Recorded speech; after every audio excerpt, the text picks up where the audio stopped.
Hey guys, welcome back to my channel. It's your girl Carmen Durr. I know I haven't posted in a long ass time. Sorry about that.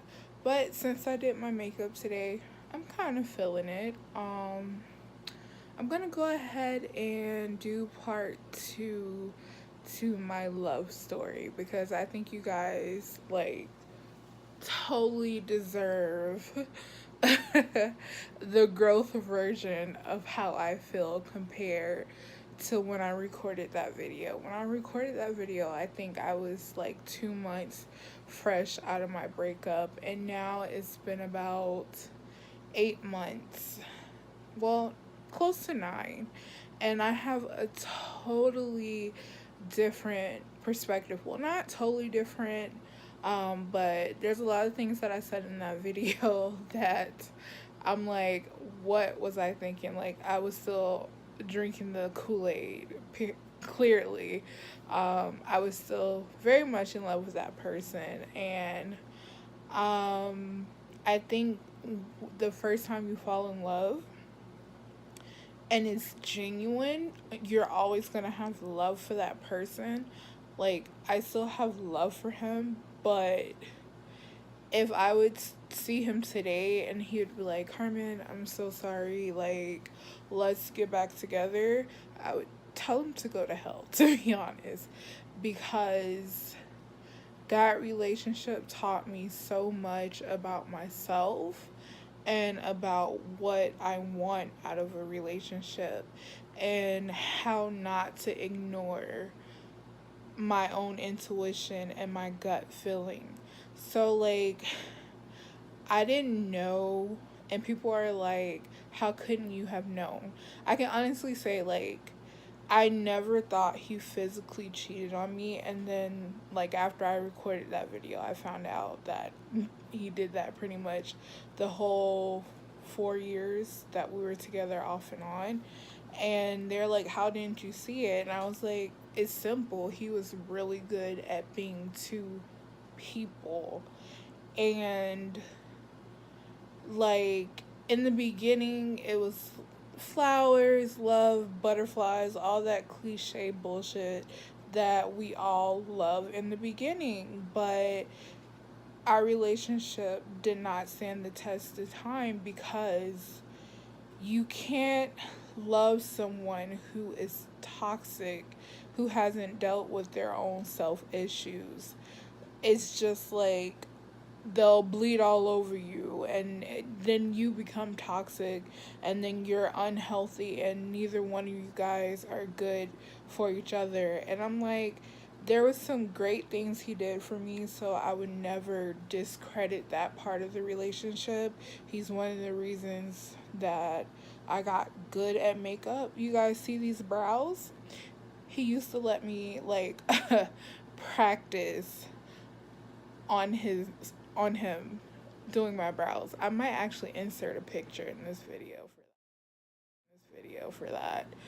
But I also learned like not to be so giving when it's not like how do I say this? Like, I can't constantly be a giver if I'm not getting anything in return. Basically, you can't pour from an empty cup. So if you're constantly giving all of yourself, and your relationship and your partner is not meeting you halfway, you're uneven, and eventually the person who's doing all of the giving is going to be empty. And then, like, I can be honest, towards the end of the relationship, it's like I loved him, but at the same time I resented him. But I stayed because I fell in love with the version of the person I thought he was, and he wasn't necessarily that person. That was just the facade he put on to get girls. And I kept hoping that that person would resurface, and it never did. And I never had the strength to like really walk away. So I'm glad he left how he left, because it forced me to really think about things. And now I know as a woman, like, I will never allow a man to make me doubt myself and my self-worth, and have me looking, like Cardi B say, have me looking in the mirror like I'm flawed because he's acting different. So yeah, that's a lesson I am thankful for, and I can say I truly grew from that relationship, because I know I'll never end up in a relationship as toxic as that one again, because I experienced it. I'm only 28. We all have to experience heartbreak at least once in our lives so we can learn from it. We can learn what we want, what we're going to accept, what we're not going to accept, what we want in a mate, and how we want to be treated, and what we're willing to give in the relationship. Because when you're in a relationship, it's not just about you, it's about you and the other person. So you have to learn to compromise, and you have to learn mutual respect for each other. And then towards the end of that relationship, we didn't respect each other because I had this resentment towards him because I didn't see him the same way.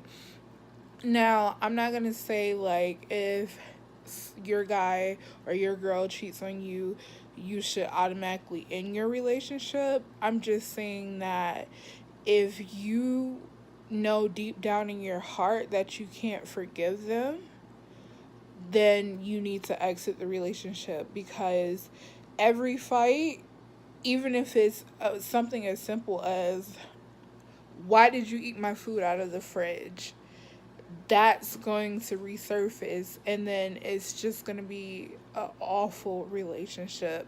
So I just want to say, like, always trust your gut. Like, if you feel like something isn't right, usually it isn't right. That's why you're blessed with intuition. So don't doubt that. Don't be afraid to confront your partner. You're not crazy. And that goes for guys and girls. If you feel like something is off, if you've been with this person, so you know their habits, especially if you've been living with them, and all of a sudden they change and you don't know why, and you try to talk to them about it and they close you out, like, something is wrong and you shouldn't have to put up with that. I spent months trying to reach out to him, to the point where I felt pathetic, and he just completely ignored me. He didn't want to have anything to do with me. He was very unapologetic about everything that went down. So it's like, I have every right to hate him, but I don't hate him, because hurt people hurt people. And unfortunately, because of his past situations, I had to pay for what other girls did to him. So ladies and gents, don't ever get yourself in a situation with a person who hasn't healed, because hurt people, and you don't want to be on the receiving end of that, especially if you haven't done anything to deserve it. I could say a lot of other stuff, but I'm big on not blasting people, and especially people that I was once close with. So I have every right to, like, wish him death and want him to go to hell, but I'm not gonna do that. I'm not that type of person. I believe in positivity, and I also believe in karma. And, like, when you purposely hurt people, it's gonna manifest itself back towards you anyway. So I don't need to wish him well. Like, I mean, wish him bad. So I wish him well and all the positive vibes he can get, because eventually it's going to catch up to him. And especially, like, now that I found out that this is just a track record of how he treats people. But don't ever allow yourself to stay in a situation where you're unhappy and you're telling your partner you're not happy, and they're disregarding your feelings and not doing anything to fix it. That is the most unhealthiest thing that you can do, because then you start internalizing those issues, and then you start looking at yourself like you're the problem, like something's wrong with you. And that's not necessarily the case. Like, just think about it. If you know you're doing your part, you're being loyal, you're being faithful, you're taking care of home, and you not stressing them, and they treating you bad, like, leave. Know your worth, know your value, and especially as a woman, like, we take so much in relationships because we love so hard. And that's not to say that men don't love hard, because I feel like when a man truly loves a woman, he will, like that saying goes, he'll move heaven and earth for her. They will. Men love just as hard. I just think it's harder for them to fall in love. So don't let love blind you into a toxic relationship. So that's all I have to say on that. I guess you guys got your part two. Um, I ordered some equipment, so I'm gonna be making videos, makeup videos, and I'll keep doing these vlogs. Just drop down in the comments what you like to see from me. Like, I'm an open book. There's a link on my page to my poetry blog, so if you're into poetry, go ahead and check it out. Follow me on Instagram. I'll go ahead and attach all of my social media to this video so you can keep up with me. I love my subbies. I love to show you guys love, and especially when you show me guys love. Remember, mental health is important, so make sure you check yourself and your well-being first before you worry about anyone else. Peace.